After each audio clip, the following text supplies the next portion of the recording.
Mən Ümid Süleymanov, mənim macəram layihəsində Azərbaycanın müxtəlif güşələrinə səyahət edir, ölkəmizin füsunkar təbiətini sizinlə bölüşürəm. Tokiyaxıl şəlaləsinə gedən yolu göstərir. Bu şəlalənin adı Tanqaxıl şəlaləsidir. Əvvəllər gediş-gəliş daha rahat idisə, seldən sonra bu gediş-gəliş qismən çətinləşir. Gedək, çaya düşək, çayın ətrafında baxaq, uyğun bir yer seçib balıq tutmağa çalışaq.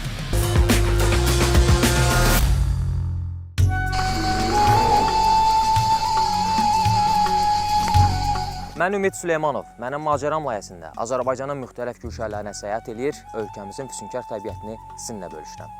Layihəmizin əsas məqsədi insanlarda ekologiya olan marağı artırmaq, sağlam həyat tərzini təşviq etmək və insanlarda təbiətə olan sevgini gücləndirməkdir.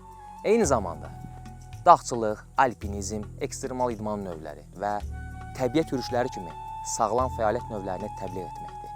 Bu layihədə ekstremal şəraitdə sağ-salamat qalmağın yollarını, düzgün texnik qaydalarını tamaşaçılarla bölüşürük.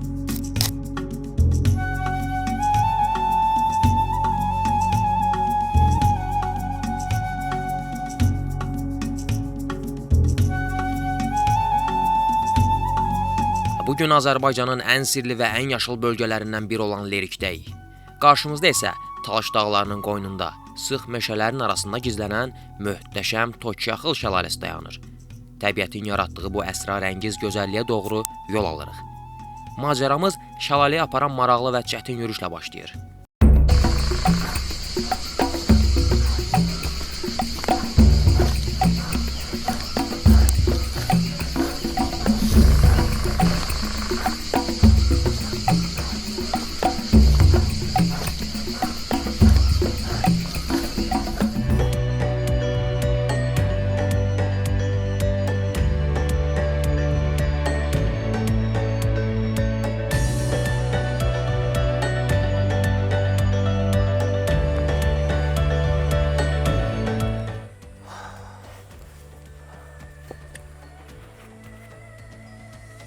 Tokiyaxıl şəlaləsinə gedən yolu göstərir.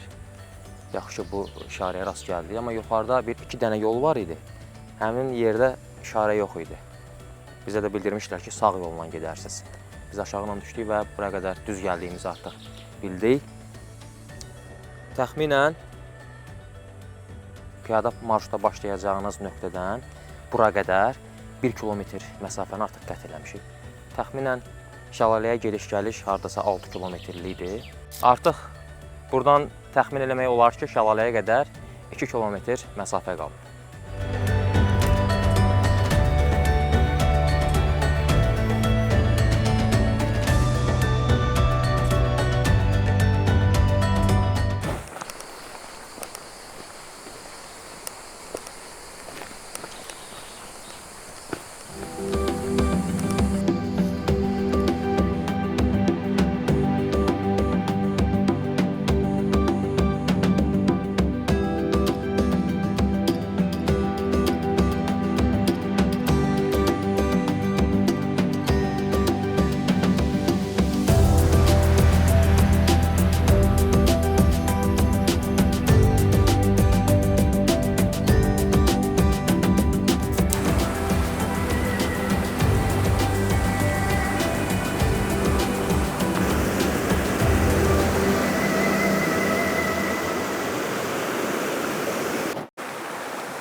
Çox gözəl görüntü var.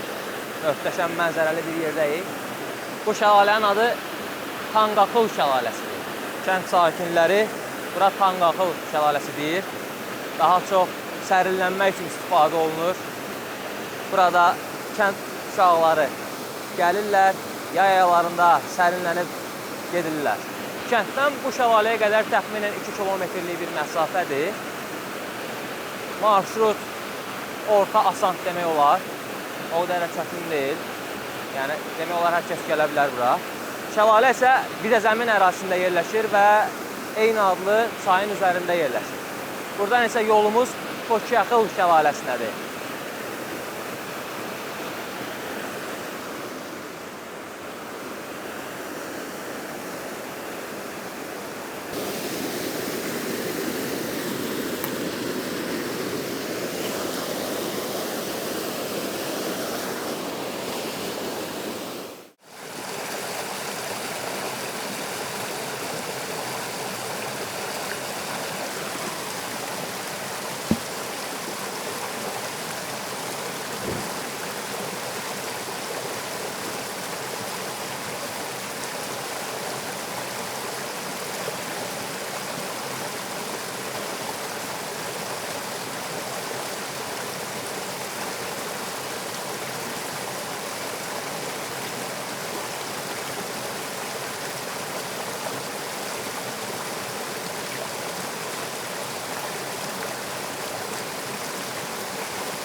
Burada selin yaratdığı fəsadları görmək mümkündür.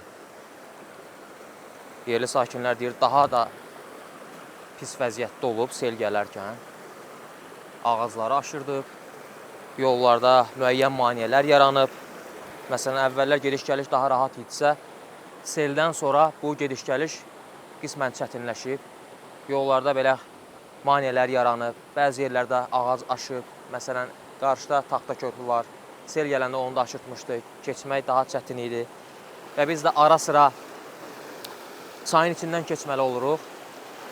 Elə yerlər var ki, artıq məcburən çaya girmək lazımdır.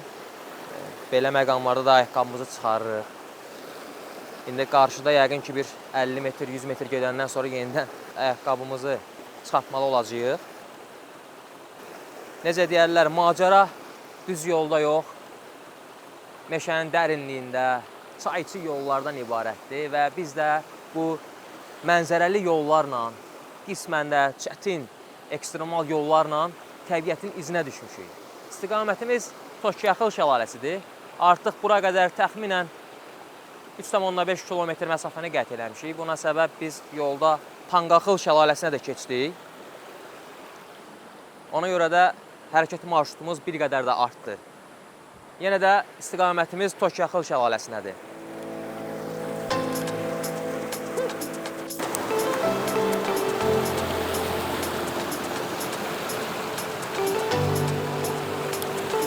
Gəl kömək eləyim.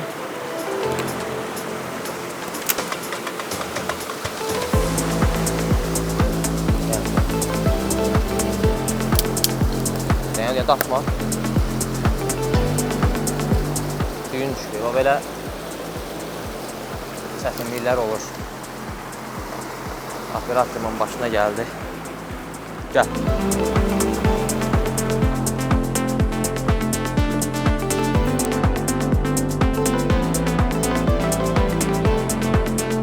Burada qismən sakitlik var. Orada çay daha gür axır, daha çox səsi var. Burada isə nisbətən daha sakitcə, səssizcə axır.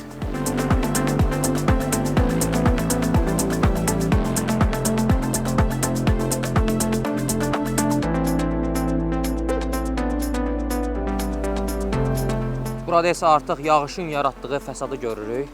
Qocaman bir ağacı kökündən çıxardaraq yolun digər tərəfinə aşırdıq.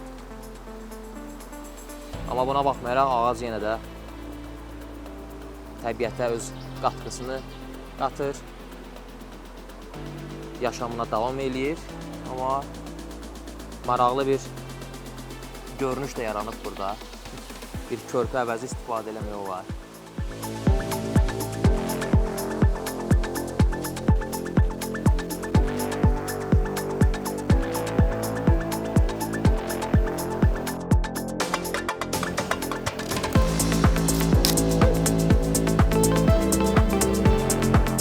Kərtənkələni əldən verdik. Baxaq görək, başqa nə şans tapırıq özümüzə.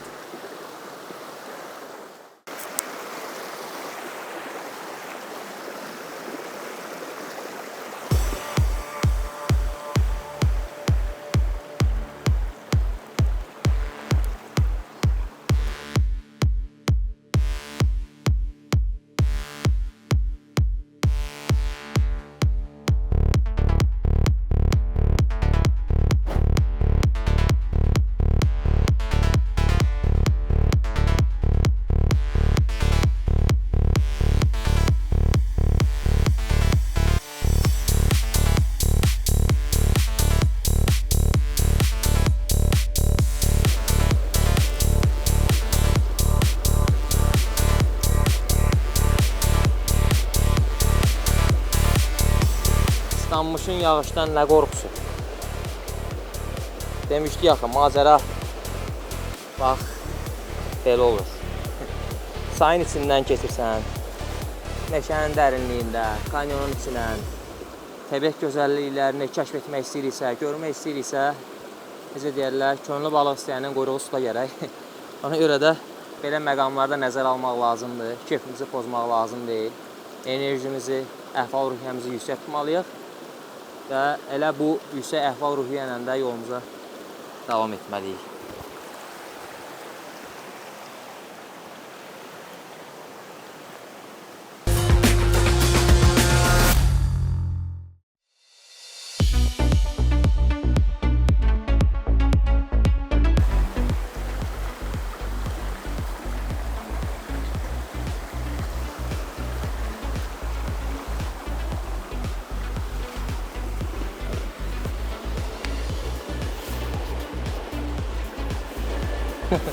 Çox maraqlıdır. Yəqin hansısa heyvan burada özünə bir yuva düzəldib.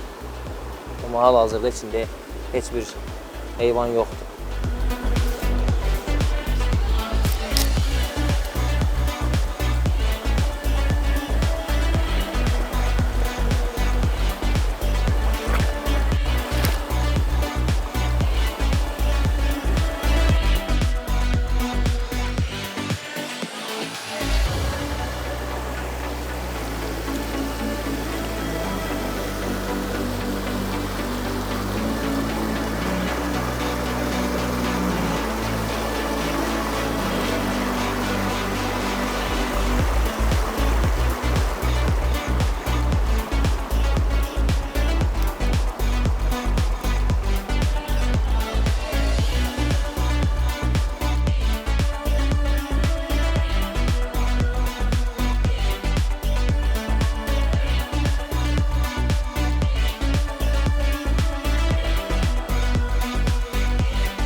Necə idi, bəyəndin şəlaləni?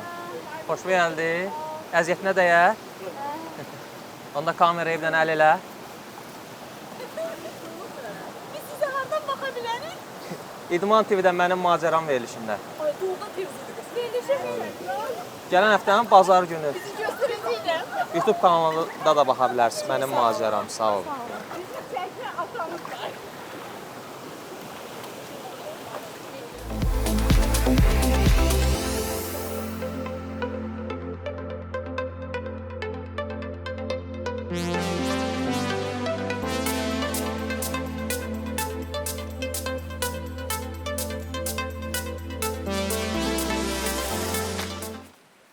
Mənə demişdilər ki, bu çayda balıq tutmaq olar.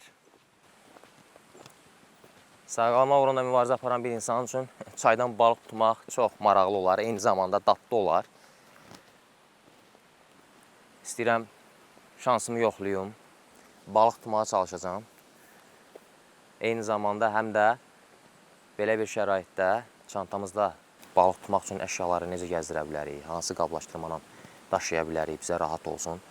Yəni vacib deyil biz özümüzlə yekə bir balıqdan daşıyaq. Təbii ki, meşədə gəzintiyə çıxan zaman da belə bir əşya da götürmürük. Anidən belə bir problemlə rastlaşa bilərik və bu belə bir çətin duruma düşərkən balıq tutmaq üçün hansı zəruri əşyalar lazımdır, o haqqda məlumat verəcəm. Gedək çaya düşək, çayın ətrafında baxaq, uyğun bir yer seçib balıq tutmağa çalışaq.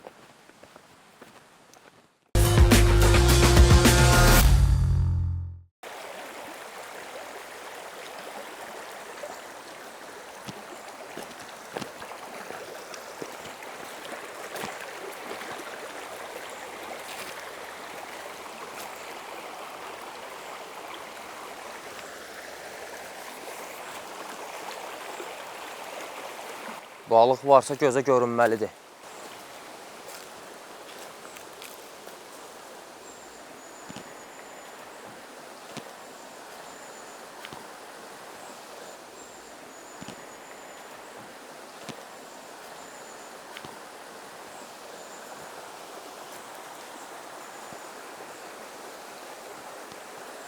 Bir-iki dənə balıq görmüşəm. Bura məncə daha yaxşı variantdır. Biraz dərinliyi də var. Elə burada şansımı yoxlayacağam.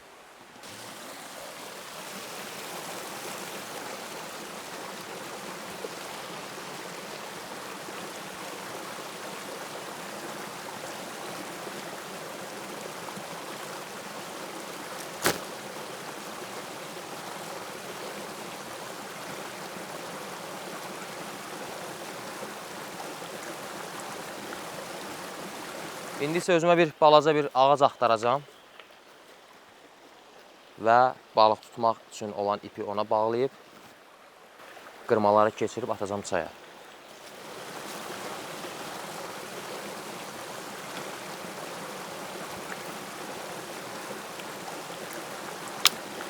Çox qurudur.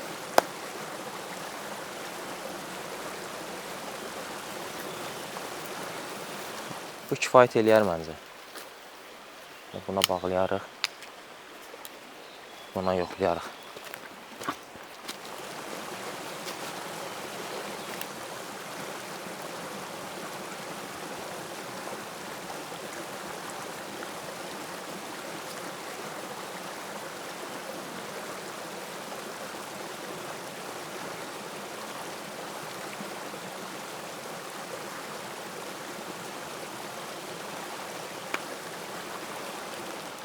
Çətin vəziyyətlər üçün sizə tövsiyə edirəm ki, belə bir qab düzəldəsiniz.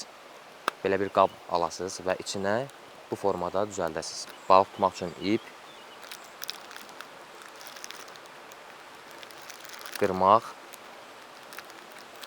və xəmir evdən çıxanda götürə bilərsiniz. Ocaq qalamaq üçün vasitələr. İndi isə balıqdan bir alət düzəldəcəm, baxaq görək. Bəxtimizə nə düşür?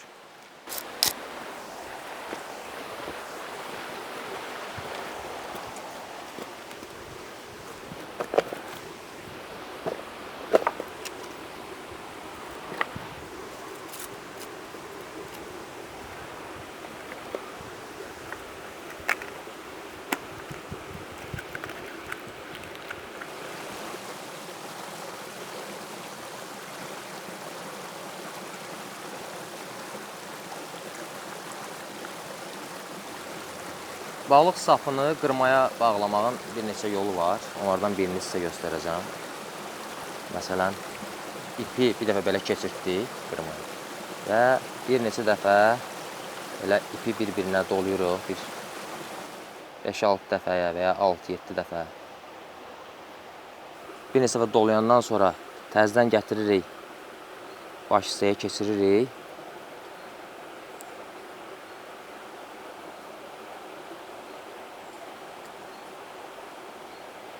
Əssalam, artıq düyün hazırdır.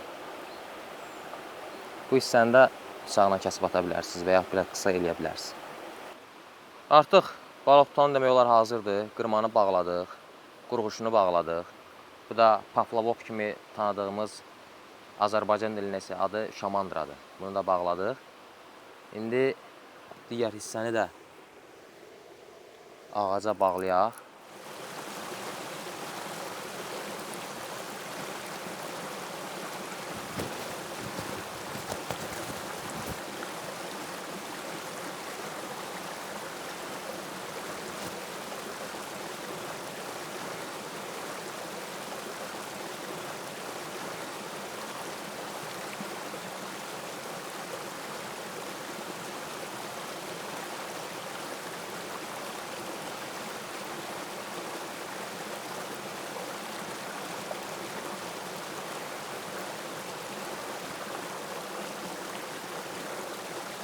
Və son olaraq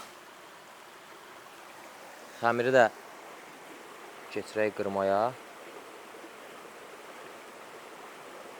Bismillah deyib ataq çaya.